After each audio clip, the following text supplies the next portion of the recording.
right, so we made it. We finally got to meet up. I'm with Jaredtalkscinema, and today, what are we doing today, Jared? We are at Halloween Horror Nights. Yeah, we're in Orlando. We decided to meet up halfway and do Halloween Horror Nights.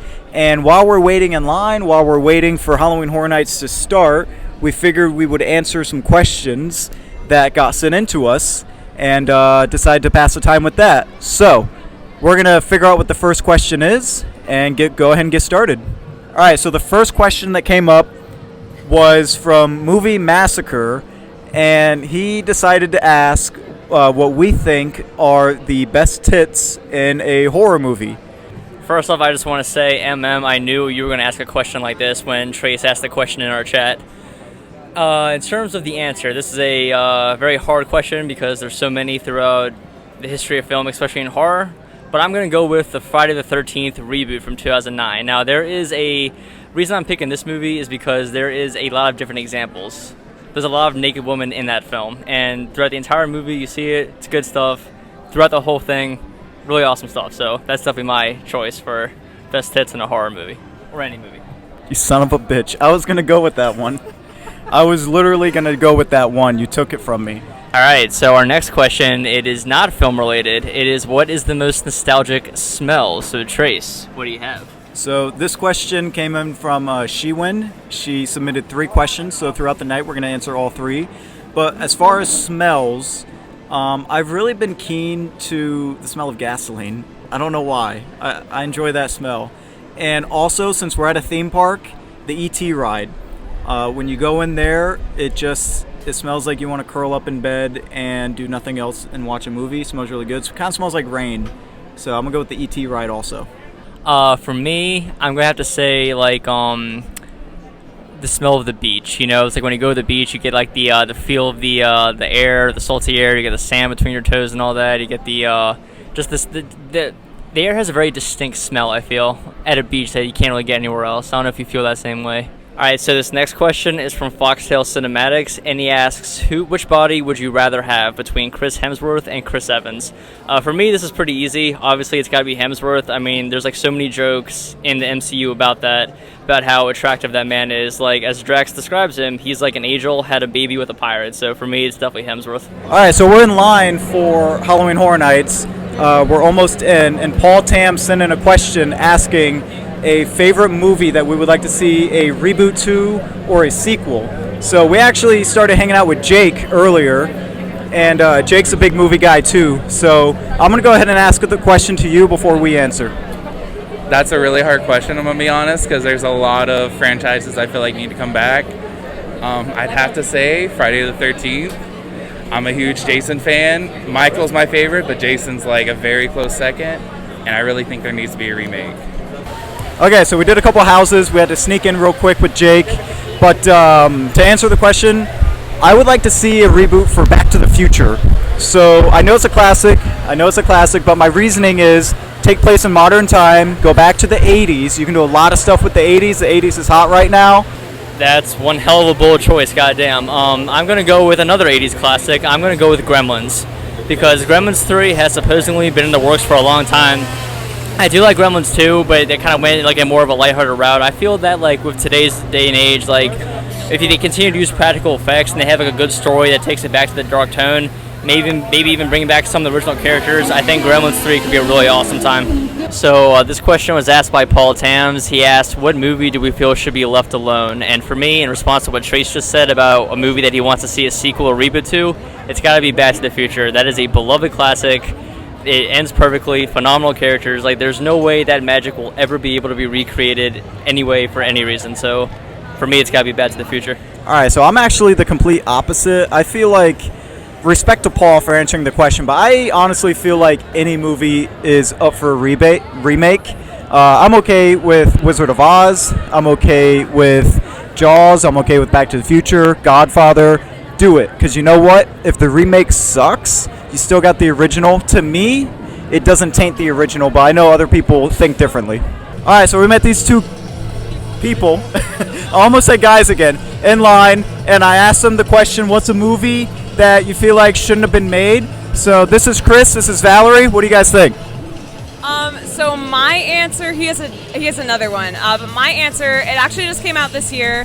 I saw it with my 8-year-old cousin for some reason. It's the movie Old by M. Night Shyamalan. It is basically about this beach that makes everybody age super rapidly. It's the most horrendous, disgusting, definitely should not be rated PG-13 movie I have ever seen. So I wish I could like scrub it from my eyeballs with bleach. Wow, hot take. I actually like that movie. Yeah. I have a bit of a different answer. If anyone's seen Percy Jackson and the Lightning Thief, I think that movie should have never been made. Having been someone who read the books, yeah, it absolutely sucks.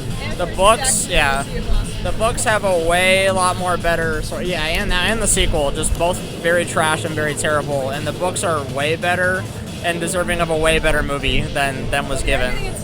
They are, and hopefully that's a lot better because those movies made me want to gouge my eyes out after I saw them. So we're going to continue talking about movies, the four of us, and we're actually on our way to Beetlejuice for the final house. All right, so this next question is from RWR Movie Reviews. He actually has 2 questions. He wants to know what are 3 movies that should never have been made, as well as what is the best movie pickup line. So for the first question, 3 movies that should never have been made is Terminator 3: Rise of the Machines, Alien 3, and the Halloween remake by Rob Zombie. In terms of the best movie pickup line, there is a lot of choices here, but I'm going with one that I feel doesn't really count as a pickup line, but it's funny, so I'm going to say it. It's Get Down on Your Knees and Tell Me You Love Me from Home Alone 2, Lost in New York. Now, this isn't really used in a pickup line fashion. Kevin just uses it to fuck with some people, but it's so fucking funny how he basically humiliates all these people, tricks them into thinking they're going to get shot. It's perfectly used, and I think it's absolutely hilarious. The best part of that entire movie. Okay, so same question. I'm going to go with the pickup line first. If you're a potato, you'd be a hot potato. Those guys thought it was funny. All right, three movies that should have never been made. Movie 43. I'd rather be in a room with a used diaper and have to smell that for 2 hours than that piece of shit movie. Don't Breathe 2. I wish I wasn't breathing when I was watching that movie. And the third movie, Benchwarmers 2, Breaking Balls. Those definitely broke my balls watching that movie. That thing sucked. Alright, so this next question is by Video Tasties. He wants to know which monster is scarier, a vampire or a werewolf. They're both very scary, but I think this is a pretty easy one. It's got to be a vampire. Like, a werewolf is just a dumb beast, only comes out once a month. A vampire is sentient. A vampire can make plans, do all kinds of stuff, can be very sadistic about it, and they can come out whenever they want as opposed to just once a month. So it's definitely got to be a vampire. Gotta disagree with Jared. Werewolf is definitely way scarier. A werewolf, while they can only come out a full moon, those things will tear you apart. They're a vicious animal. They have no feelings. At least with a vampire, you know, those things, they turn into a bat. I can hit a bat. I'm not scared of a bat. I can drive a stake through a vampire. Can't do that with a werewolf. So definitely a werewolf. Alright, so we have 2 more questions from SheWIND. First, she wants to know what's our favorite childhood toy, and she also wants us to know what is our favorite quality that we have about each other. A very wholesome question. So for the first one, I was always big into action figures as a kid, especially anything Spider-Man related, so I had a bunch of Spider-Man action figures that I really liked. Besides that, my favorite quality about Trace, it's got to be his mustache. I mean, he has the most glorious mustache I've ever seen in my life. It's like God himself painted that mustache on his face, so it's got to be Trace's mustache. All right, speaking of my mustache, my dad asked a question. He was asking why I had this thing. He said I look like a porno star. That's what I'm going for, so congrats on you, Dad.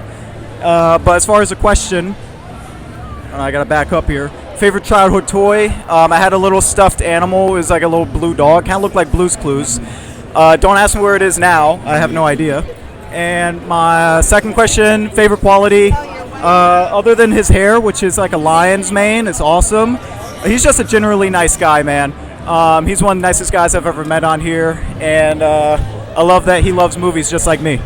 Alright, so the final question is from Man of Movies. He wanted to know what our favorite house of the night was. So for me, it definitely had to be the Texas Chainsaw Massacre. So I heard a lot about this house going into it. That's kind of the same thing every year. But for me, it was my first time, so I was going in there with fresh eyes. And it was awesome. Like, it was just so well done with how good it looked from the movies. Like, you go through the gas station, you go through the Sawyer house, you really feel like you're there. And it's definitely the scariest house, too. Like, there were several times where I turned around, Leatherface was right there with the chainsaw, and it was absolutely terrifying. So it was definitely the best and the scariest house. All right, man, of movies. So, best house for me was, I forget the name, whatever the pumpkin one was. That one was actually not on me and Jared's radar. We were actually probably going to do that one last, but we heard a lot of good things about it. Lived up to the hype. Pumpkin one was awesome. The most fun was Beetlejuice. That was the most fun. So, I hope you enjoyed this video. Don't forget to hit that subscribe button down below. And before I go, party on, dudes! Snauwersnitten. Det är också upp